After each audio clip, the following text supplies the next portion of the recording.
ndabaramukije amahoro y'Imana mwese mutwo aherereyemwo.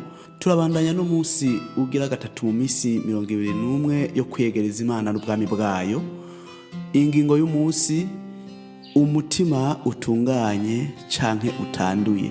Turasoma umurongo muri Bibiliya mu butumwa bwiza bwa Yesu Kristo nkuko bwanditswe na Matayo mu gice ca 5 umurongo 8. Haravuga ngo hahigwa abafise imitima itanduye kuko aribo bazobona Imana.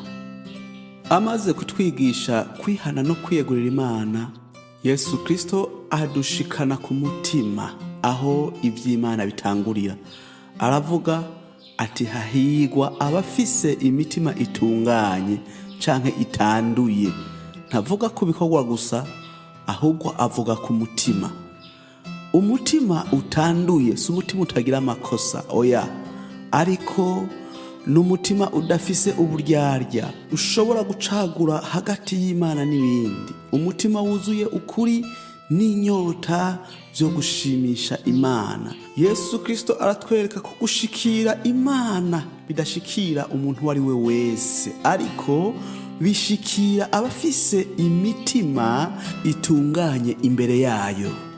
Umutima wanduye ushobora gusenga ariko utumva, ushobora kwiriza ubusa ariko ntihagire ico bihindura.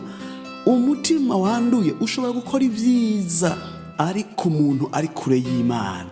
Umutima utunganye urumva ijambo ry'Imana ukarigendera, urakira kuyoborwa na mpwemu yera, ubaho ubona ukoko kw'Imana mu buzima. Muri iki gihe Imana iratubwira iti mpa umutima wawe nanje nzokwereka. Uyu munsi nuwo gusaba ugutungana mu mutima rwose, kwanka ivyiyumviro n'inyota bidahesha Imana icubahiro, kwemera ko Imana iduhindura imbere kuruta inyuma.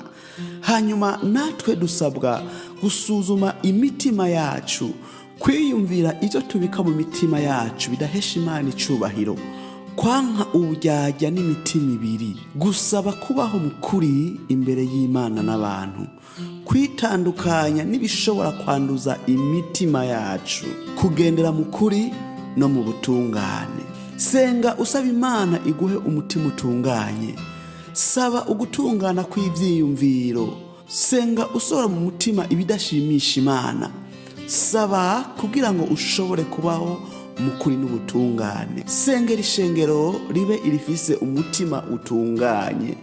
Data wo mwijuru, ndakweretse umutima wanje utunganye rwose mbere n'ivyo ntabona.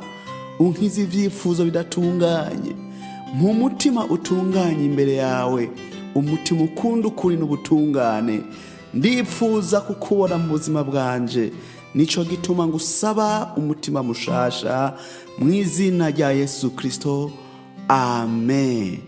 Imana ntiraba inyuma gusa, ariko iraraba no mu mutima.